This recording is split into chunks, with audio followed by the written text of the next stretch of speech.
Welcome back. तो चलो हम लोग कंप्लीट ग्रुप एनालिसिस कर रहे हैं किसी भी ग्रुप को लेकर के। और डाइहेड्रल ग्रुप हम लोग कर रहे थे तो उसमें हम लोग डी एन का एक ग्रुप ले लिए थे डी थ्री, ठीक है। और डी थ्री के साथ इन जनरल डी एन के जो प्रॉपर्टीज़ हो सकते हैं वो सारा कुछ कवर करते हुए हम लोग कैले टेबल ग्रुप, ग्रुप के एलिमेंट्स, उनका order, inverse element, sub groups, conjugacy, classes of each element और पार्टीशन, यहाँ तक पूरा देख लिए थे। जो कि कंप्लीट एनालिसिस है तो हम लोग अब यहाँ पे लेफ्ट राइट कॉसेट्स को कवर करेंगे, ठीक है। देन हम लोग इसका देखेंगे नॉर्मलाइजर, सेंट्रलाइजर, सेंटर क्या होता है, ठीक है। नॉर्मल सब ग्रुप्स कितने होंगे, तो काफ़ी इंपॉर्टेंट रहने वाला है। अब हम लोग चलो यहाँ पे आगे कंटिन्यू करते हैं, ठीक है। तो लेफ्ट राइट कॉसेट्स पे चले जाते हैं। चलिए आइए, तो देखिए पहले हम लोग निकाल लेते हैं यहाँ पे लेफ्ट कॉसेट्स क्या क्या होगा, ठीक है। तो अब यहाँ पे हमको एक सब ग्रुप लेना पड़ेगा ताकि हम लोग काम ईजिली कर पाएँ, ठीक है। तो हम लोग चूँकि यहाँ पे ग्रुप जो लिए हैं वो डी थ्री लिए हैं। डी थ्री एलिमेंट किस तरह का है, ई ए स्क्वायर, ठीक है, A B, A square B और बी, इस तरह का एलिमेंट आपने लिया हुआ है, ठीक है। ओके। अच्छा, अब यहाँ पे ये देखो कि यहाँ पे मैं एक सब ग्रुप ले लेता हूँ, तो मैं एक सब ग्रुप ले रहा हूँ एच, ठीक है।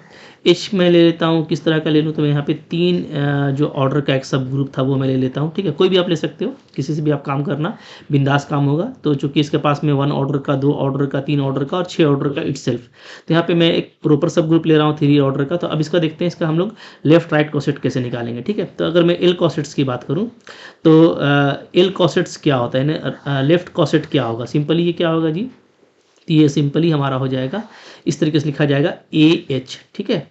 और यहाँ पे जो ए होगा ना वो हमारा क्या होगा, वो डी थ्री का एलिमेंट होगा, ठीक है। ओके, तो यहाँ पे जो लेफ्ट कॉसेट्स बन सकता है वो कौन कौन बनेगा, तो आप देख सकते हो। कलेक्शन भी आप चाहोगे तो लिख सकते हो, कैसे, ठीक है। तो अब बारी बारी से, जैसे सारे एलिमेंट हमको लेने हैं बारी बारी से ना, मैं इन जनरल यहाँ पे एक्स लिख देता हूँ, ठीक है, ताकि आपको कोई कन्फ्यूज़न ना हो। तो यहाँ पे एक्स एच, ओके। यहाँ पे एक्स जो है वो कहाँ से होगा, डी थ्री से होगा। तो अब देखिए बारी बारी से यहाँ पे जो लेफ्ट कॉसेट्स हो सकता है वो क्या होगा जी, एक तो ई एच होगा, ठीक है, ए एच होगा, ए स्क्वायर एच होगा, ठीक है, बी एच होगा, ए बी एच होगा और ए स्क्वायर बी एच होगा, ठीक है। ये सारे इसके लेफ्ट कॉसेट्स होंगे। बट इसमें डिस्टिंक्ट कितना होगा, तो डिस्टिंक्ट को भी चेक कर सकते हैं, ठीक है। देखो याद रखो कि ई एच, ए एच और ए स्क्वायर एच, ये क्या होगा, ये सिंपली आपको एच देगा, ठीक है। ये तीनों क्यों, क्योंकि हम लोग प्रॉपर्टी जानते हैं कि अगर ए जो है एच से बिलोंग करता है, अगर ए एच का एलिमेंट है, तो उस केस में उसका चाहे आप राइट कॉसेट लीजिए या चाहे आप लेफ्ट कॉसेट लीजिए, उसका वैल्यू आपको एच ही मिलेगा, ठीक है। ओके। तो अगर ए एच का एलिमेंट, मतलब अगर आप एच से एलिमेंट निकालते हो और फिर अगर आप लेफ्ट और राइट कॉसेट निकाल रहे हो तो कोई फ़र्क नहीं पड़ेगा, आपको एच ही मिलने वाला है। तो चूँकि ई, ए और ए स्क्वायर ये तीनों एच का एलिमेंट है, तो यहाँ पे आपने ई, ए और ए स्क्वायर लिया हुआ है, ठीक है, लेफ्ट कॉसेट में, तो इसका सिंपल वैल्यू एच ही मिलने वाला है। ओके, तो ये तो पूरा एच हो जाएगा। बी एच को देखेंगे जी, तो बी एच को कैसे देख सकते हैं, देखो तो यहाँ पे आपको कुछ नहीं करना, मोहब्बत से, ठीक है, बी लिख लीजिए और एच के सारे एलिमेंट ले लीजिए, क्या है, ई, ए और ए स्क्वायर, ठीक है, एक तो ये आ जाएगा। ए बी एच को देख लेंगे हम लोग यहाँ पे, तो क्या होगा, ए बी और साथ में एच, एच लिखिए, ई ए स्क्वायर, ठीक है। एच यहाँ पे मैं बस जस्ट मैं राइट कर रहा हूँ, फिर यहाँ पे आपका ए स्क्वायर बी है, यहाँ पे आपका आ जाएगा ई, ए और ए स्क्वायर, ठीक है। चलिए हो गया। चलो अब कुछ करना नहीं, देख लेते हैं क्या क्या आता है यहाँ पे। यहाँ पे देखिए कौन सा आएगा, एक तो एच है, ठीक है। इसको अगर आप देखोगे मल्टीप्लाई करके तो क्या बनेगा, बी बनेगा, बी ए बनेगा, ध्यान दीजिएगा, ठीक है। और क्या बनेगा, और बी ए स्क्वायर बनेगा, ठीक है। ओके, ये बन गया जी। अच्छा, फिर यहाँ पे देख लो, यहाँ पे अगर करते हैं तो क्या आ जाएगा, तो हमारा एक ए बी आएगा, ठीक है। ए बी को ए से मल्टीप्लाई करेंगे तो क्या आएगा, ध्यान दो, अब मल्टीप्लिकेशन फास्ट करना है, ठीक है। तो ए बी ए बन जाएगा। अगर मैं ए बी को ए से मल्टीप्लाई करता हूँ तो ए बी ए बन जाएगा, ठीक है। सिंपली ऐसे भी कर सकते हो आप, ठीक है। क्या बन जाएगा जी, ए बी ए बनेगा। अब ए बी को मैं अगर स्विच करता हूँ तो ये हो जाएगा क्या हम लोगों का, ये हो जाएगा बी ए स्क्वायर, ठीक है, बी ए स्क्वायर और साथ में ए, तो अब बी ए क्यूब बन गया, बी ए क्यूब, और ए क्यूब हमारा आइडेंटिटी है तो हमको सिंपली यहाँ पे बी मिलेगा, ठीक है। फिर ए बी को आप ए स्क्वायर से मल्टीप्लाई करोगे तो ए बी ए स्क्वायर क्या हो जाएगा, तो अगेन आप ए बी को स्विच कर दीजिएगा तो हो जाएगा बी ए स्क्वायर और साथ में ए स्क्वायर, तो बी ए फोर, तो हमको सिंपली क्या बचेगा, हमको सिंपली यहाँ से बी ए बचेगा, क्योंकि ए क्यूब आइडेंटिटी है। अब बी ए तो कोई एलिमेंट है नहीं, तो इसको हम अगेन स्विच करेंगे तो हमारा ये हो जाएगा ए स्क्वायर बी, ठीक है। ये तो यहाँ पर आपको अगेन क्या मिल रहा है जी, ए स्क्वायर बी मिल रहा है, ठीक है, ए स्क्वायर बी। अच्छा, यहाँ पे भी हम लोग ध्यान नहीं दिए ना, यहाँ पे हम लोग लिख दिए बी ए, इसको कर लेते हैं, बी ए हमारा क्या हो जाएगा, तो बी ए को स्विच कर दीजिएगा, क्योंकि बी ए देखो एलिमेंट है नहीं, हाँ जो भी एलिमेंट आना चाहिए वो हमारा ग्रुप से ही आना चाहिए। तो बी ए को स्विच कर देंगे तो यहाँ पे एक्चुअली हो जाएगा ये ए स्क्वायर बी, और इसको स्विच करेंगे तो ये हो जाएगा हमारा ए बी, ठीक है। तो यहाँ पे आपका आ जाएगा ये ए स्क्वायर बी, ये हमारा हो जाएगा ए बी, जस्ट मैंने स्विच कर दिया और कुछ नहीं, ओके। अच्छा अब चलो, अब यहाँ पे देखिए यहाँ पे क्या हो जाएगा, तो यहाँ पे ए स्क्वायर बी ही आएगा आइडेंटिटी से, ए से करेंगे तो ए स्क्वायर बी ए, ध्यान दीजिएगा क्या होगा ए स्क्वायर बी ए। अब मैं यहाँ पे ए स्क्वायर बी को स्विच करूँगा तो बी ए स्क्वायर बन जाएगा, बी ए बनेगा, ठीक है। बी ए के साथ में ए, तो ये आपका वापस में आ जाएगा बी ए स्क्वायर, ठीक है। अब बी ए स्क्वायर कोई एलिमेंट नहीं है यहाँ पे आप देख पा रहे हो, तो इसको फिर से स्विच करेंगे तो ये आपको ए बी देगा, यहाँ पे ये आ जाएगा ए बी, और ए स्क्वायर बी को ए स्क्वायर से करेंगे, ठीक है। तो कुछ आप हाथ पे भी कर सकते हो, ये एक्चुअली स्विच होगा तो बी ए बन जाएगा, तो बी ए क्यूब हो जाएगा, ए क्यूब आइडेंटिटी है तो आपको ओनली बी बचने वाला है, ठीक है, ओके। अब देखो अगर मैं डिस्टिंक्ट कॉसेट्स की बात करूँ, ठीक है, ये पूरा आपको लेफ्ट कॉसेट मिला है, ओके। अब यहाँ पे अगर मैं डिस्टिंक्ट कॉसेट्स की बात करूँ, डिस्टिंक्ट लेफ्ट कॉसेट्स, ठीक है, ये कौन कौन से मिले हैं, तो आपको सिर्फ 2 ही कॉसेट मिला है, एक आपको एच इटसेल्फ मिला है, ठीक है, और एक आपको क्या मिला है, एक आपको मिला है बी ए बी और ए स्क्वायर बी, बात फॉलो कर रहे हैं, ठीक है। तो ये हमारे पास में डिस्टिंक्ट लेफ्ट कॉसेट्स हो गए, ओके। इसी तरीके से आप निकाल सकते हैं यहाँ पे राइट कॉसेट्स निकाल लेते हैं जी, ठीक है। तो आर कॉसेट्स हम लोग कैसे निकालेंगे, तो हम लोग लिखेंगे इस तरीके से एच, और राइट के साइड में लेंगे एच है, ठीक है। तो ये हो जाएगा। तो अब यहाँ पे आप देख सकते हो कि एच जो है हमारे साथ में, ठीक है। तो ये भी एक्चुअली वही होगा, मैं आपको यहाँ पे लिख देता हूँ, एच एक्स होगा यहाँ पे, ठीक है। ये क्या होगा जी, ये होगा एच एक्स, जहाँ पे x जो होगा मेरा वो कहाँ से होगा, वो D3 से होगा, ठीक है। तो कौन कौन सा इसमें एलिमेंट आ जाएगा, तो एक तो D3 के सारे एलिमेंट ले लेंगे तो HE होगा, ठीक है। फिर आपका HA होगा, HA स्क्वायर होगा, ठीक है। फिर हमारा ये HB होगा, HAB होगा, और HAB स्क्वायर होगा, ठीक है, क्लियर है। अब देखो यहाँ पे हम लोग देखेंगे कि HE HA और HA स्क्वायर, ये अगेन H होगा वनली, ठीक है, जो कि ई ए और ए स्क्वायर क्या है आपका एच का ही एलिमेंट है, ठीक है। तो अच्छा अब देखो एच भी यहाँ पे निकालना है, तो एच लगा लो, अब बी को सॉरी ठीक है, बी के पहले एच को लिखेंगे ना, बी तो अपना एलिमेंट है। एच क्या है जी, तो एच है हमारा यहाँ पे ई ए और ए स्क्वायर, साथ में बी से मल्टीप्लाई करना है, ठीक है। फिर यहाँ पे अगेन पहले एच लिखेंगे ई ए स्क्वायर, और साथ में हम लोग इसको ए बी से मल्टीप्लाई करेंगे। फिर यहाँ पे लिखेंगे ई ए स्क्वायर, और यहाँ पे हम लोग ए बी स्क्वायर से मल्टीप्लाई करेंगे, ठीक है। तो देख लेते हैं हम लोग कि हमको क्या क्या यहाँ पे राइट कॉसेट्स मिलता है, ठीक है। उसका पूरा कलेक्शन निकाल रहे हैं। एच हो गया, ओके। बी से मल्टीप्लाई करेंगे तो बी बनेगा, ओके। फिर यहाँ पे आपका ए बी बनेगा और ए स्क्वायर बी बनेगा, ठीक है। ये तीनों एलिमेंट है मौजूद हमारा D3 में, कोई इशू नहीं। चलो आगे बढ़ो। फिर यहाँ पे आप देखोगे तो ए बी बनेगा, ठीक है। फिर ए को मल्टीप्लाई करेंगे ए बी से, तो ए स्क्वायर बी बन जाएगा, ठीक है। और ए स्क्वायर को इससे मल्टीप्लाई करेंगे तो आगे ए क्यूब आएगा, ए क्यूब आपका आइडेंटिटी है तो आपको ओनली बी बचेगा, ठीक है। फिर यहाँ पे देख लो, यहाँ पे आपका ए बी स्क्वायर आएगा, ए से मल्टीप्लाई करोगे तो ए स्क्वायर और बी स्क्वायर, ध्यान देना ना। तो ए स्क्वायर और बी स्क्वायर क्या है, तो ये एक्चुअली है ए बी का होल स्क्वायर, और ए बी क्या है, इटसेल्फ इनवर्स है, तो ये आपको हो जाएगा आइडेंटिटी, ओके। और ए स्क्वायर से करेंगे अच्छा सॉरी सॉरी यहाँ पे मिस्टेक हुआ ना, ए बी स्क्वायर एलिमेंट नहीं होता है, क्या होता है जी, ए स्क्वायर बी होता है, हमको ध्यान देना होगा, ठीक है। ए स्क्वायर बी होता है, ओके। बी तो सिंपल लगता है ना, बी हमेशा पावर 1 में रहता है, ए का ही पावर बढ़ रहा होता है, क्योंकि हम लोग ई ए और ए स्क्वायर में ही बी को अप्लाई करते हैं, ठीक है। तो यहाँ पे हमारा इसको करेक्शन कर लीजिए, ये हो जाएगा यस, ये सबको हटाइए यहाँ से। चलो अब देख लेते हैं। तो यहाँ पे हमारा क्या है, यहाँ पे हमारा एलिमेंट आ गया ए स्क्वायर बी, ओके। तो ए स्क्वायर बी पहला एलिमेंट आ जाएगा। फिर ए को इससे ऑपरेट करेंगे तो ए क्यूब बी, तो आपको ओनली बी बचेगा, ठीक है। और ए स्क्वायर को इससे ऑपरेट करेंगे तो ए 4 बी आएगा, तो आपको ओनली ए बी मिलेगा, ठीक है। क्लियर हो गया। तो आप देख सकते हो अगेन कि यहाँ पे भी हमको जो राइट कॉसेट्स के कलेक्शन मिल रहे हैं, उसमें जो डिस्टिंक्ट राइट कॉसेट है वो कौन कौन है, ठीक है। डिस्टिंक्ट राइट कॉसेट्स, ठीक है। ये एल आर कॉसेट्स भी बोल सकते हो। वो हमारा क्या आ रहा है, सिर्फ हमको एक एच मिल रहा है और एक हमको क्या मिल रहा है, बी ए बी और ए स्क्वायर बी मिल रहा है, ठीक है। तो चाहे एल कॉसेट हो या आर कॉसेट हो, हमको वो दोनों क्या मिल रहा है जी, 2 ही पीस मिल रहा है अलग अलग, ये और ये, ठीक है। अच्छा अब यहाँ पे आप जैसे आगे का हम लोग काम कर सकते हैं, जैसे हम लोग यहाँ पे फॉरन से नॉर्मलाइजर फाइंड कर लेते हैं, ठीक है। नॉर्मलाइजर क्या होता है अगर देखिएगा, तो नॉर्मलाइजर ऑफ सब ग्रुप एच, ठीक है। ये क्या होता है जी, तो ये होता है collection of those element of group, तो यहाँ पे D3 है, D3, ठीक है। सच दैट के क्या होना चाहिए, जो हमारा जिस का आप निकाल रहे हो नॉर्मलाइजर, जिस सब ग्रुप का निकाल रहे हो नॉर्मलाइजर, वो इटसेल्फ कंजुगेट होना चाहिए। यानी क्या होना चाहिए, यानी जी इनवर्स क्या होना चाहिए, एच ही मिलना चाहिए। ठीक है, ओके, ये होना चाहिए। तो आपको नॉर्मलाइजर मिल जाता है। या इसको हम ऐसे भी लिख सकते हैं क्या, कि हमको वो एलिमेंट लेना है D3 का, यानी ग्रुप का, सच दैट कि GH इक्वल टू क्या होना चाहिए, HG होना चाहिए। ठीक है, यानी राइट कॉसेट और लेफ्ट कॉसेट उसका बराबर होना चाहिए। तो आपने अभी राइट कॉसेट और लेफ्ट कॉसेट सारा निकाला है। तो आप एक चीज़ यहाँ पे देख सकते हो, ठीक है क्या, कि यहाँ पे हम लोग ये देख रहे हैं कि सारे ही एलिमेंट्स है, चूँकि D3 का सारा एलिमेंट आप अप्लाई किए थे। ठीक है, तो आप देखोगे कि सारे ही एलिमेंट्स से, जैसे आप देख सकते हो ना, यहाँ पे हम लोग D3 का सारा एलिमेंट अप्लाई किए हैं। आपको मैं दिखा रहा हूँ, देखो ये सारा एलिमेंट हम लोग D3 का लिए हैं। ठीक है, तो उसके लिए जो हमको लेफ्ट कॉसेट मिला है, ठीक है, इन तीनों का आया है H। ठीक है जी, और इन तीनों का आया है, सेम है। अगर आप सेट वाइज देखेंगे तो सेम सेट है। ठीक है, ऑर्डर ठीक आगे पीछे है, बट सेट सेम है। बात फॉलो कर रहे हैं, ठीक है। और अगर आप राइट कॉसेट देखेंगे तो राइट कॉसेट में भी हम लोग ये देख रहे हैं कि इन तीनों का जो है हमको H मिला है, ओके, और इन तीनों का हमको सेम सेट मिल रहा है। ठीक है, मैं कह सकता हूँ यहाँ पे कि हर एलिमेंट के लिए राइट कॉसेट और लेफ्ट कॉसेट हमको एक जैसा मिल रहा है। ठीक है, तो यहाँ पे आपको, अगर आपने राइट कॉसेट और लेफ्ट कॉसेट निकाला हुआ है तो आपको कोई टेंशन ही नहीं है।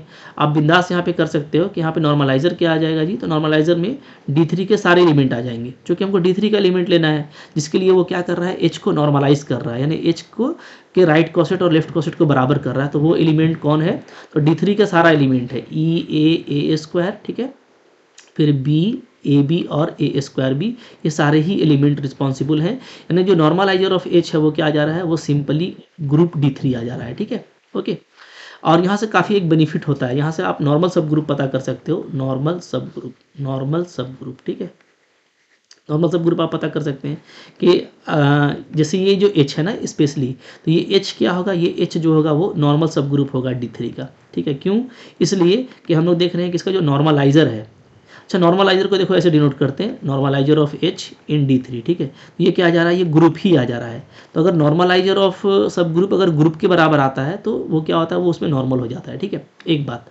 तो दूसरी बात यहाँ पे एक इंपॉर्टेंट चीज़ और भी है कि हम लोग ये जानते हैं कि D3/H का इंडेक्स भी तो 2 है ना, देख पा रहे हो। ठीक है, D3 का अगर आप देखोगे ऑर्डर, तो D3 का ऑर्डर 6 है और H आपका जस्ट उसके हाफ साइज का है। मैंने आपको बताया था कि अगर आप ग्रुप से हाफ साइज का कोई सब ग्रुप लेते हैं, जैसे यहाँ पे ग्रुप आपका 6 ऑर्डर का है और आपने जो H लिया हुआ है वो 3 ऑर्डर का है, तो डेफिनेटली उसका इंडेक्स 2 होगा।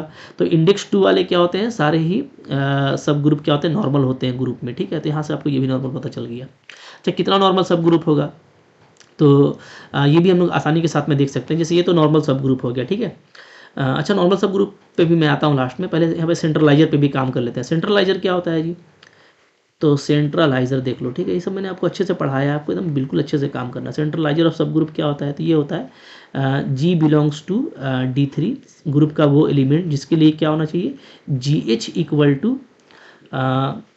Element wise. ठीक है, GH इज इक्वल टू क्या होना चाहिए, HG होना चाहिए for all H belongs to capital H। ठीक है, ओके, मतलब हमको ना वो एलिमेंट लेने हैं D3 के जिसके लिए GH और HG बराबर है, मतलब कि ग्रुप के उन एलिमेंट्स को लेना है जो H के सारे एलिमेंट के साथ में क्या करते हो, कम्यूट करते हो, सारे एलिमेंट के साथ में क्या करते हो, कम्यूट करते हो। ठीक है, तो अगर आप देखिएगा यहाँ पर, तो सेंट्रलाइजर ऑफ H यहाँ पे क्या हो जाएगा, कौन सा एलिमेंट है जो आप देख सकते हो कि ग्रुप वाइज कम्यूट कर रहा है। ठीक है, तो यहाँ पे हमको जो सेंट्रलाइजर मिलेगा ना, वो मिलेगा क्या, E मिलेगा, A मिलेगा और A स्क्वायर मिलेगा।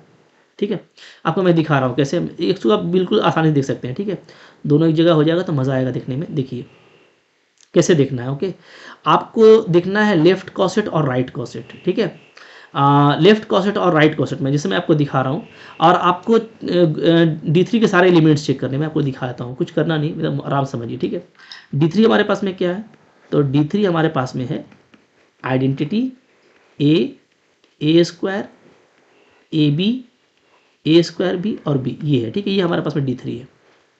अब इसमें से कौन कौन सा एलिमेंट है जो कि H के सारे एलिमेंट साथ में कम्यूट कर रहा है। ठीक है, तो इसका अगर आपने कॉसेट्स निकाला हुआ है तो कॉसेट्स से आप इजीली पता कर सकते हो, जैसे मैं आपको दिखा रहा हूँ। ठीक है, हम लोग क्या देखे थे, हम लोग ये देखे थे कि EH और HE का वैल्यू क्या आ रहा था जी, HE आ रहा था और आना है, क्योंकि E क्या है, H का एलिमेंट है। ठीक है, इसी तरीके से AH और HA का वैल्यू ये भी H आएगा, क्योंकि एक किसका एलिमेंट है, एच का एलिमेंट है।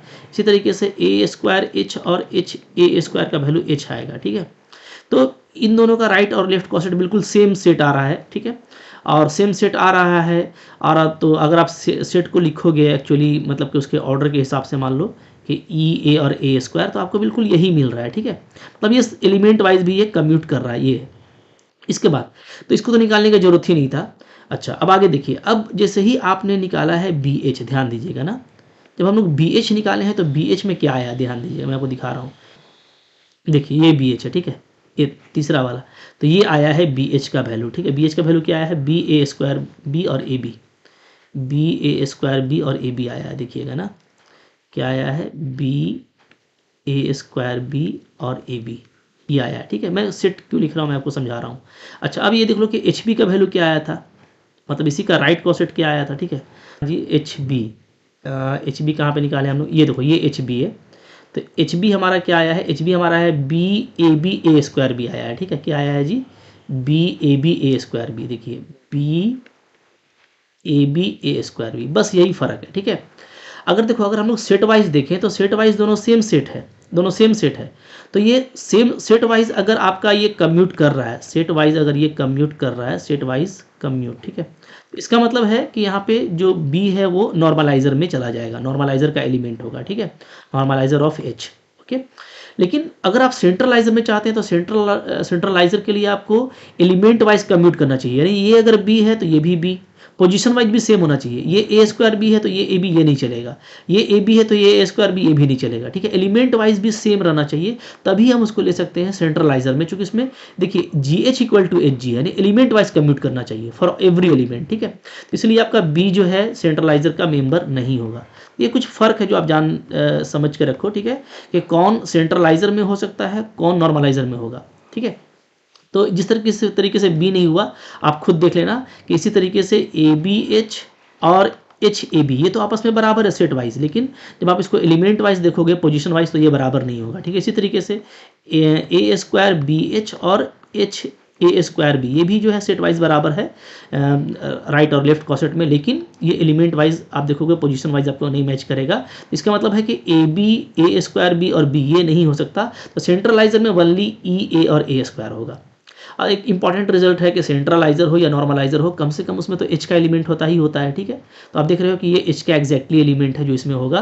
इसी तरीके से नॉर्मलाइजर में भी हमको कम से कम एच का एलिमेंट मिला था, उसके अलावा भी हमको एलिमेंट्स मिले थे, चूंकि राइट और लेफ्ट कॉसेट आपका इक्वल था, ठीक है। ये आपका सेंट्रलाइजर हो गया। तो अच्छा, अब यहाँ पे अगर मैं सेंटर की बात करूँ तो सेंटर क्या होता है, ठीक है, सेंटर ऑफ D3। तो यहाँ पे जो सेंटर होगा, सेंटर किसको कहते हैं, सेंटर कहते हैं G बिलोंग्स टू D3, ठीक है, for which G H is equal to, यहाँ पे जी एच नहीं लेते हैं चूँकि एच से आप कंफ्यूज होंगे, मैं यहाँ पे ले लेता हूँ क्या, g x is equal to x g, okay, for all x g belongs to D3। जब आप सेंटर की बात करते हैं तो आप पूरा ग्रुप का बात करते हैं, तो आपको पूरे ग्रुप में ये देखना है कि कौन सा एलिमेंट जो है एक दूसरे से कम्यूट कर रहा है पूरे ग्रुप में, ठीक है। और हर एलिमेंट एक दूसरे से कम्यूट करना चाहिए, उसी को आप सेंटर में ले सकते हो, ठीक है, जो भी एलिमेंट कम्यूट कर रहा होगा वही। तो पूरे ग्रुप की अगर बात करें हम लोग, तो सिर्फ यहाँ पे आपको एक दिखेगा कि एक सेंटर ही है, एक आपका आइडेंटिटी एलिमेंट ही है जो हर किसी एलिमेंट के साथ में कम्यूट कर रहा है। और डेफिनेटली आइडेंटिटी क्या होता है, हर एलिमेंट के साथ में कम्यूट करता ही करता है। तो सेंटर ऑफ D3 यहाँ पे क्या होगा, आइडेंटिटी होगा, ठीक है। अच्छा, ये एक इंपॉर्टेंट चीज़ है, बहुत ही इंपॉर्टेंट, तो मैं इसको थोड़ा बता देता हूँ यहाँ पे सेंटर के बारे में, ठीक है, कि जो सेंटर होता है ना इन जनरल DN का, सेंटर ऑफ DN वो क्या होता है जी। तो मैं आपको सिंपल बता रहा हूँ कि एक आइडेंटिटी होता है और एक होता है ए का पावर n/2, बस ये आप समझ करके रख लो, ए का पावर n/2, ठीक है। मतलब सेंटर में दो एलिमेंट हो सकते हैं पक्का, ई और ए का पावर n/2। अब ध्यान दीजिएगा, ये जो भी n/2 है ये हमेशा क्या होना चाहिए, ये हमेशा एक इंटीजर होना चाहिए, इंटीजर, ठीक है। और ये इंटीजर कब मिलेगा, जब आपको n क्या होना चाहिए, इवेन होना चाहिए, ठीक है। यानी अगर n इवेन होगा तभी ये एलिमेंट मिलेगा, वरना आपको सिर्फ यही एलिमेंट मिलेगा, ठीक है। सब बात समझ में आ गई। जैसे आप बात करो D3 का, अब बात करो D5 का, ठीक है, सेंटर में निकाल रहा हूँ तो इसको Z D3 लिख देते हैं, ठीक है, इसको ZD5 लिख देते हैं, ZD9 लिख देते हैं, ठीक है। कोई भी जो ऑड हो, मान लो ZD ले लेते हैं 101, कुछ भी, ठीक है। अगर ऑड नंबर आप लेते हैं तो इसमें आपको सिर्फ ओनली आपको आइडेंटिटी मिलेगा, क्योंकि इसका आप हाफ करेंगे, 3 का हाफ करेंगे तो कोई इंटीजर होगा नहीं, 5 का हाफ करेंगे तो कोई नहीं होगा। जैसे यहाँ पे D3 का मिला था, लाइक दैट D5 D9 कोई भी ऑड का सेंटर आपको ओनली मिलेगा आइडेंटिटी, ठीक है। लेकिन अगर आप निकालते हो सेंटर ऑफ D4, तो D4 निकालेंगे तो क्या हो जाएगा जी, एक मिलेगा आइडेंटिटी, और चूंकि 4 क्या है, इवन नंबर है, तो ये भी एग्जिस्ट करेगा, a का पावर n/2 यानी a का पावर 4/2, तो क्या हो जाएगा a का स्क्वायर। तो अब इसमें 2 एलिमेंट आ गए, ठीक है। इसी तरीके से z आप निकालोगे D2, तो इसमें ये भी इवन नंबर है 2 आपका, तो e और a का पावर 2/2, तो ये आपको मिलेगा आइडेंटिटी, ठीक है। अगर आप निकाल रहे हो d का d मान लो, अब अगर आप निकाल रहे हो 80, ये भी इवन है, तो यहाँ पे भी e मिलेगा, और 80 का हाफ कर दोगे तो 40, ठीक है। तो इस तरीके से हम किसी का भी सेंटर बहुत ही आसानी के साथ में लिख सकते हैं, ठीक है। तो ये आपको समझ करके रखना है सेंटर ऑफ Dn के बारे में, कि जब आप इवन नंबर में जाओगे तो वहाँ पे आपको 2 एलिमेंट मिलेंगे सेंटर में, ओके। और जितना भी ऑड का केस होगा उसमें आपको सिंगल एलिमेंट मिलने वाला है। तो भाई आपने सेंट्रलाइजर समझ लिया, आपने जो है यहाँ पे नॉर्मलाइजर समझ लिया है, ठीक है, बहुत अच्छे से। तो अब हम लोग बहुत कुछ कवर कर चुके हैं यहाँ पे ना, यस, सेंट्रलाइजर कवर हो गया, सेंटर कवर हो गया, नॉर्मल कवर हो गया। तो अब यहाँ पे हमको सिर्फ देखना है नॉर्मल सब ग्रुप्स, क्लास इक्वेशन और कम्यूटेटर, ठीक है। क्लास इक्वेशन भी मैंने आपको लिख के दिखाया था लास्ट लेक्चर में, खैर इसको कर लेते हैं, ठीक है।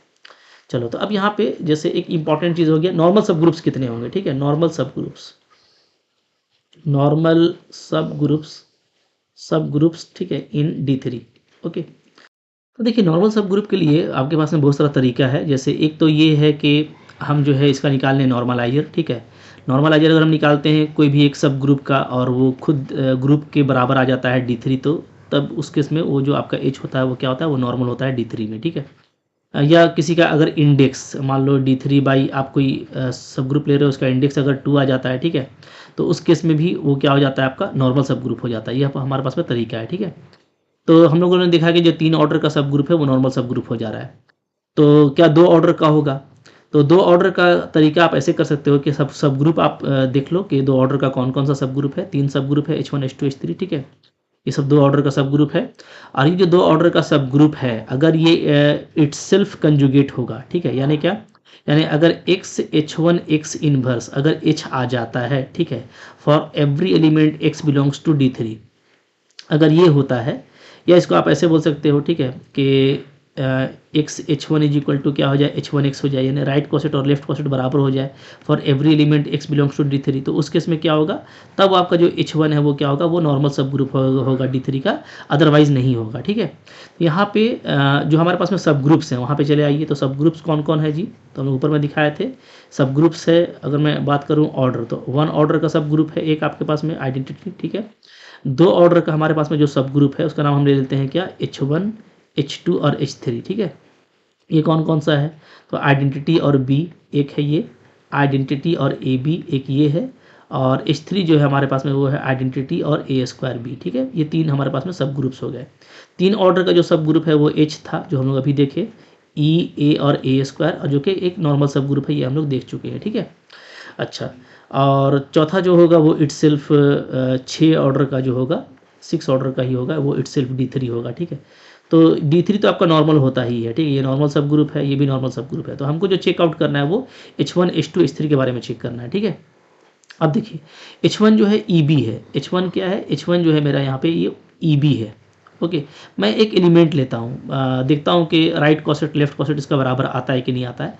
तो अब आप ध्यान दीजिएगा, इसके लिए आप इसका चाहे तो नॉर्मलाइजर भी निकाल सकते हैं, ठीक है।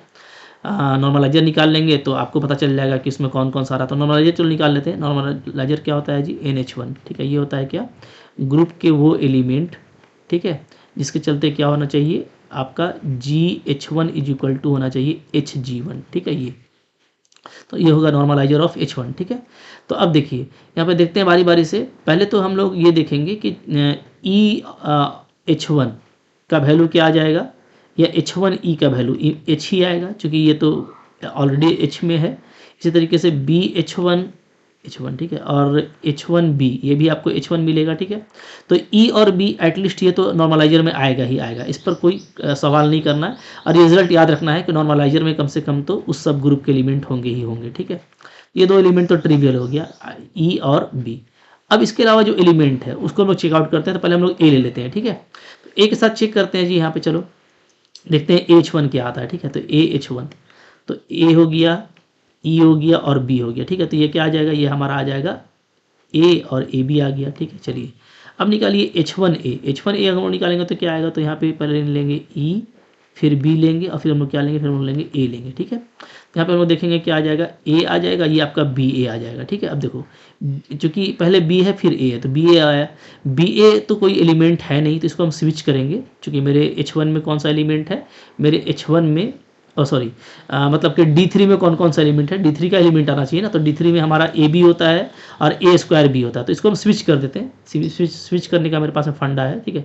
तो बी ए को स्विच कर देंगे तो क्या बन जाएगा, ए स्क्वायर बी बन जाएगा। अब आप देख सकते हो कि ए H1 और H1A ये बराबर नहीं है, नॉट इक्वल टू H1A, यानी ए पर आपको क्या हो रहा है, राइट कोसेट और लेफ्ट कोसेट आपका इक्वल नहीं आ रहा है, ठीक है। नॉर्मलाइजर में ए नहीं होगा, ठीक है। इसी तरीके से आप देखोगे कि नॉर्मलाइजर में अगर आप निकालोगे ए बी पे भी निकालोगे, ठीक है। तो ए बी H1 अगर आप करते हो यहाँ पे, तो यहाँ पे आपका ए बी आ जाएगा, ई बी आ जाएगा, ठीक है। तो ये आपको देगा क्या, ए बी देगा और बी से मल्टीप्लाई करेंगे तो ए बी स्क्वायर यानी आपको ओनली ए देगा, ठीक है। ओके, अच्छा अब अगर आप निकालते हो H1AB, तो H1AB आप निकालोगे तो क्या आ जाएगा जी, तो ये ई बी और ए बी आएगा, ठीक है। यहाँ से भी आपका ये ए बी होगा और B A B, B A B को कैसे लिखेंगे, तो ए बी को, बी ए बी का मतलब ये होगा, इसको स्विच कर देते हैं, बी ए बी को स्विच करेंगे तो हो जाएगा बी ए स्क्वायर, ठीक है। अब बी स्क्वायर आपका होता है आइडेंटिटी, तो हमको सिर्फ क्या मिलेगा, हमको ओनली मिलेगा ए स्क्वायर। अगेन आप देखिए कि ए बी पर भी राइट और लेफ्ट कोसेट बराबर नहीं है, ठीक है। तो मैं आपको बता रहा हूँ, आप चेकआउट करके देखना कि इन H1 में हमको सिर्फ क्या मिलेगा, सिर्फ हमको ई बी ही मिलेगा। इसके अलावा ना हमको यहाँ पे ए मिल रहा है, ना ए बी मिल रहा है, ना ए स्क्वायर, मतलब और D3 का कोई भी एलिमेंट आपको नहीं मिलेगा, ठीक है। ओके, तो हमारा जो नॉर्मलाइजर है H1 का, ये क्या है, ये पूरा ग्रुप नहीं मिला, इसलिए H1 मेरा क्या होगा, इसलिए मेरा H1 जो है नॉट नॉर्मल सब ग्रुप होगा इन D3, ठीक है। ये नॉर्मल नहीं है, तो जैसे H1 आपका नॉर्मल नहीं है, ठीक है, आपका H2 भी नॉर्मल नहीं होगा और आपका H3 भी नॉर्मल नहीं होगा, ठीक है।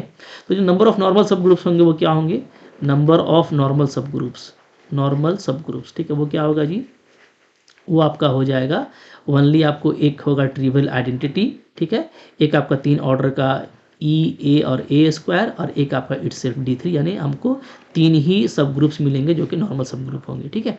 इस तरीके से आप इजीली पता कर सकते हो, ठीक है। और जितना प्रैक्टिस करोगे ना, इसमें टाइम बहुत कम लगता है, आप बस देखते जाओगे और आप क्विकली कर पाओगे। सेल्फ कंजुगेट को वेरीफाई करने के लिए कोई भी एक एलिमेंट ले सकते हैं आप, और किसी भी एक एलिमेंट पर अगर वेरीफाई नहीं हुआ तो खल्लास, आगे चेक करने का जरूरत ही नहीं है, ठीक है। क्योंकि फॉर ऑल एलिमेंट के लिए क्या होना चाहिए, आपका जो सब ग्रुप है वो सेल्फ इन्वर्स होना चाहिए, सेल्फ कंजुगेट होना चाहिए, तभी वो क्या होगा, नॉर्मल होता है, ठीक है। तो नॉर्मल वाली बात हो गई है यहाँ पे। अच्छा, क्लास इक्वेशन पे ही बात कर लेते हैं। क्लास इक्वेशन जो होता है मैं आपको बता दे रहा हूँ, ठीक है। क्लास इक्वेशन जो होता है ना DN का, ओके, वो क्या होता है, तो वो क्लास इक्वेशन जो DN का लिखा जाता है, ठीक है। इसमें फंडा मैं आपको बता रहा हूँ, क्योंकि मैंने DN बहुत बार पढ़ाया हुआ है और ये हम लोगों का जस्ट रिवीजन क्लास है, तो ये n+n में स्प्लिट होगा, ध्यान दीजिएगा, ठीक है। अब ये n आपका ऑड भी हो सकता है और इवन भी हो सकता है, ठीक है। अगर n मेरा ऑड हुआ, तो ध्यान देना, ठीक है। हमको करना क्या है, n अगर ऑड हुआ तो सेंटर में जो है ना, सेंटर में आपका एक ही 1 होगा, ठीक है, और बाकी सब 2+2+ में चलेंगे, ठीक है। ओके, सब 2+2+ में। और यहाँ पे जो हमारा n होगा ये स्प्लिट नहीं करेगा, ये हमारा +n आ जाएगा, ठीक है। ठीक है, आपको एकदम अच्छे से याद रखना है, क्योंकि n अगर ऑड हुआ तो उसमें सेंटर का एक ही एलिमेंट होगा, ठीक है। जो सेंटर होगा हमारा ZDN, उसमें कितना होगा, उसमें एक ही एलिमेंट आएगा अगर n ऑड होता है तो उस केस में 1 आपको एक ही बार लिखना है, ठीक है। बाकी सारा आपको 2 2 2 लेना है, ठीक है, फॉर दिस n, ओके। और ये जो n है चूंकि ऑड है तो स्प्लिट होगा नहीं, तो ये हमको बस n में ही लेना है, ठीक है। ऐसे करके मैं आपको भी दे रहा हूँ एग्जाम्पल, बहुत ही ईजिली हो जाएगा। अच्छा, अगर n अगर आपका इवन है, n अगर इवन है तो याद रखिएगा उसके सेंटर में कितना एलिमेंट आ रहा था, 2 एलिमेंट आ रहा था, ठीक है। हम लोग एक e देख रहे थे, एक an/2 है ना, ये 2 एलिमेंट आ रहा था, तो 2 एलिमेंट आ रहा था, तो आपको अब यहाँ पे जो क्लास इक्वेशन होगा वो उसमें 1+1 2 बार लेना है और बाकी सबको आपको 2 लेना है, ठीक है, okay, for this n, okay. और जो ये आपका जो रोटेशन वाला n है उसके लिए बात कर रहे हैं, ठीक है। और जो आपका n रिफ्लेक्शन वाला होगा तो उसमें भी चूंकि n इवन है तो ये आपको n/2 और n/2 में आपको 2 बार ब्रेक करके लिखना है, ठीक है। तो ये लॉजिक है जिससे काफ़ी फास्ट हो जाता है। मैं आपको बता रहा हूँ, देखो मैं आपको बात कर रहा हूँ D5 का, D5 में n कितना है जी, 5 है, ठीक है। पहले आप इसको 5+5 लिखिए, ठीक है, इसका क्लास इक्वेशन अगर आपको लिखना है तो। अब 5+5 में क्या है, ये 5 आपका जो है टूटेगा नहीं, एक ही रहेगा, ठीक है, प्लस अब चूंकि ये ऑड है तो इसमें के सेंटर में एक ही एलिमेंट होगा, तो इस 5 को कैसे लिखेंगे 1 प्लस और बाकी सब 2 2, ठीक है। सेंटर में एक एलिमेंट है तो एक 1 लिखेंगे, बाकी सब 2 2 में चलेगा, तो 1 प्लस 2 2 5 हो गया और ये 5 ऐसे ही रहेगा, ठीक है। आपको D6 का लिखना है, तो D6 में n कितना है 6 है, ये क्या है ये आपका इवेन है, ठीक है। तो आपको क्या करना है, तो इसका क्लासिफिकेशन कैसे होगा 6 प्लस 6 को करेंगे, ठीक है। तो इस 6 को हम लोग तोड़ेंगे 3 3 में, ठीक है, हाफ हाफ में तोड़ देना है, ओके। और इसके लिए क्या होगा 2 सेंटर का एलिमेंट होगा, बाकी सब 2 2 हो गया जी, देख लो, ठीक है। टोटल हमारा कितना 12 आना चाहिए ना 12, तो 2 2 4 2 6 और 12 हो गया, ठीक है। तो किसी का भी आप लिख पाएंगे, आपको मान लो लिखना है D12 का। D12 क्या है जी, ये यहाँ पे आपको n इवेन है 12 है, ठीक है। तो हमको क्या करना होगा, हमको कुछ नहीं करना होगा, मोहब्बत से हम क्या करेंगे, हम इसको ब्रेक करेंगे 12 प्लस 12, ठीक है, ओके। 12 हमारा ब्रेक हो जाएगा 6 प्लस 6 में, और इस 12 के लिए हम लोग 2 सेंटर लेंगे 1 प्लस 1 और बाकी सब 2 ले लीजिए। तो 2 को कितना लेना पड़ेगा, आपको लेना पड़ेगा 5 टाइम्स, ठीक है। तो 10 हो जाएगा और 10 प्लस 2 12 और आपका ये, तो बहुत ही बिंदास तरीके से आप सेंटर लिख सकते हो, ठीक है। तो सेंटर सॉरी क्लासिफिकेशन लिख सकते हैं, तो ये सारा क्लासिफिकेशन आपका काफ़ी स्पीड लग जाएगा, ठीक है। और डिटेल में मैंने आपको पढ़ाया ही है कि कैसे कैसे करना है, ठीक है। अब लास्ट हो जाता है यहाँ पे एक हमारा कम्यूटेटर सब ग्रुप, ठीक है, कम्यूटेटर सब ग्रुप, कम्यूटेटर सब ग्रुप, ओके। इसको हम लोग ऐसे भी डिनोट करते हैं कैसे DN प्राइम ना। तो आपको मैंने बताया है, समझाया हुआ है, ठीक है, कि चूंकि इसमें स्विचिंग प्रॉपर्टी होता है, तो एक्चुअली कम्यूटेटर सब ग्रुप में कैसे एलिमेंट्स होते हैं, तो इसमें एलिमेंट होता है इस तरह का, ठीक है, A B is equal to A inverse B inverse, ऐसा एलिमेंट होता है, ठीक है, ओके। तो अगर आप कम्यूटेटर सब ग्रुप निकाल रहे हैं तो आप यहाँ पे स्विचिंग प्रॉपर्टी अप्लाई करके देखिएगा। अब मैंने आपको दिखाया था लास्ट लेक्चर में भी, आपने देखा होगा कि ये जस्ट जो है ना एक सिंगल एलिमेंट से, डाइहेड्रल के केस में एक सिंगल एलिमेंट से ये ऑपरेट होता है, वो क्या है, वो है A²। बस आपको A² से जो भी साइक्लिक सब ग्रुप बनता है वो बनाते चले जाइए, वो सारा क्या होगा कम्यूटेटर या तो डिराइव्ड सब ग्रुप होगा। जैसे मैं आपको एग्जाम्पल दे रहा हूँ, ठीक है, एग्जाम्पल लीजिए, मान लेते हैं मैं कर रहा हूँ, मैं D3 का करना चाहता हूँ, D3 का कम्यूटेटर सब ग्रुप, ठीक है। तो ये क्या हो जाएगा जी, तो ये A² से जनरेट होगा, ठीक है। और ध्यान देना होगा विथ क्या, यहाँ पे A का पावर 3 1 होगा। तो अब आप चलिए लिखना शुरू कीजिए। आप सबसे पहले क्या लेंगे A² लेंगे, ठीक है, फिर A का पावर 4 करेंगे, ठीक है, फिर A का पावर 6 करेंगे, तो ये आपका क्या हो जाएगा A3 चूंकि 1 है तो ये भी आपका 1 हो जाएगा। जैसे ही 1 आएगा आपको रोक देना है, ठीक है। तो आपका ये क्या हो जाएगा A², A4 को क्या करेंगे, तो इसको A लिखेंगे वनली, चूंकि A³ 1 है तो आपको बचेगा ये। तो ये हमारा D3 का कम्यूटेटर सब ग्रुप हो गया। आपको निकालना है मान लो D6 का, ठीक है, D6 का निकालना है, ये भी A² से जनरेट होगा, ठीक है, विथ क्या, विथ आपको ये ध्यान देना है कि A6 आपका 1 आएगा, ओके। तो आप चलो इसको स्टार्ट करो, तो आप देखोगे यहाँ पे क्या होगा, तो यहाँ पे आप देखोगे एक तो हमारा यहाँ पे A² होगा, दूसरा A4 होगा और A6 करेंगे तो 1 ही आ जाएगा, हो गया आंसर, ठीक है। बहुत बिंदास तरीके से बनने वाला है, ओके। अच्छा मान लो आपको निकालना है D5 का निकालना है, तो ये भी A² से ही जनरेट होगा। कोई भी आपका डाइहेड्रल ग्रुप क्या होता है, उसका कम्यूटेटर सब ग्रुप A² से ही जनरेट होगा। तो यहाँ पे आपको A5 को लेना है 1, ठीक है। तो अब चलो यहाँ पे देखो कैसे कैसे एलिमेंट आएगा, A² आएगा जी, ठीक है, A4 आएगा, अच्छा फिर A6 आएगा, अभी और आगे बढ़ेंगे, A8 आएगा और A10 जो है ना मेरा ये 1 हो जाएगा, चूँकि हमारा A5 1 है। अब इसको आप थोड़ा संवार के लिखो, तो पहले 1 फिर A, ठीक है, फिर A², फिर अच्छा A6 को क्या लिखेंगे, वनली A6 को मैंने A लिखा है चूँकि A5 1 है, ठीक है। तो A6 को ले चुके, 1 को ले चुके और A² यहाँ से आपका बन गया। इसके बाद क्या आएगा, इसके बाद यहाँ से A8 से देखो, A8 से आपका A³ भी बनेगा, ठीक है, क्योंकि A5 हमारा क्या है 1 है, तो A³ बन गया, ठीक है। ये आइडेंटिटी होता है एक्चुअली, 1 लिख रहे हैं इसका मतलब क्या है कि यहाँ पे आइडेंटिटी एलिमेंट है, ठीक है, वही चीज़ है, अंडरस्टूड है, ओके। तो चाहो तो आप लिख दो आइडेंटिटी, कोई दिक्कत नहीं है। तो आइडेंटिटी हो गया, A हो गया, A² हो गया, A³ हो गया, ठीक है, और A4 से बन चुका, A4 से तो A बन गया, A4 बचेगा, A4, ठीक है, A4। तो ये आपका कंप्लीट हो गया। यहाँ पे टोटल कितना एलिमेंट था, 1 2 3 4 5, तो 5 एलिमेंट टोटल आ गया, ठीक है। तो ये हमारा कम्यूटेटर सब ग्रुप है, काफ़ी फास्ट काम कर सकते हैं। तो भाई देखो टोटल हम लोगों ने ग्रुप का एनालिसिस कर लिया है, ठीक है। कुछ बच गया तो उसको भी करना ज़्यादा मुश्किल नहीं है, हमारे पास में सारे टूल्स हैं, हमने सब कुछ पढ़ा हुआ है। आपको कोई दिक्कत है तो आप कमेंट करके बताइएगा, और इसी तरीके से आपको करना है एनालिसिस। आप लग जाओ S3 का एनालिसिस करके दिखाओ, क्योंकि इस तरह के जो ग्रुप्स हैं ना वो हम लोग ऑप्शन एलिमिनेशन में काफ़ी यूज़ करते हैं, प्रॉपर्टी काफ़ी सारे हैं उसके, ठीक है। और जब हम लोग आइसोमॉर्फिक करते हैं किसी भी ग्रुप को S3 के साथ में, तो फिर हमारा S3 ही इंपॉर्टेंट रह जाता है, D3 ही इंपॉर्टेंट रह जाता है, ठीक है। क्लीन्स 4 ग्रुप, क्वाटरनियन ग्रुप, ये सब काफ़ी इंपॉर्टेंट रह जाते हैं। तो आपको इन सबको खुद से करके देखना है और मैं तो आपको कराऊंगा ही। तो आई होप आपको ये पूरा लेक्चर अच्छा लगा होगा। लाइक करके उठिएगा, कोई दिक्कत है कमेंट कर दीजिए, ठीक है। और डेफिनेटली चैनल पर नए सब्सक्राइब कीजिए और इसको दोस्तों के साथ शेयर कीजिए। इस तरीके से अगर आप पढ़ते हो ना एक दूसरे चीज़ से कनेक्ट करके और अपने आप स्पीड लाते हो तो डेफिनेटली आपसे अच्छे से अच्छे एग्जाम के क्वेश्चन जरूर बनेंगे, ठीक है। लास्टली मैं ये बोलूँगा, अगर आप किसी कंपटीशन की तैयारी कर रहे हो तो आप मेरा ऐप डाउनलोड कर लो, MSc लर्न ऑनेस्टी, ठीक है। तो इसमें क्या है कि सारे कोर्सेज लगे हुए हैं विथ PDF आपको मिल जाता है, टेस्ट सीरीज़ मिल जाता है आपको, लॉट ऑफ MCQs में आपको कराता हूँ, आपके डाउट्स में लेता हूँ, तो वहाँ से पढ़ने का मज़ा ही कुछ और आता है। तो अगर आप तैयारी कर रहे हैं तो अपनी तैयारी को आखिरी समझ करके इस एप्लीकेशन से तैयारी कीजिए, बहुत अच्छा फीडबैक है, डेफिनेटली आपका भी हो जाएगा। Thank you very much.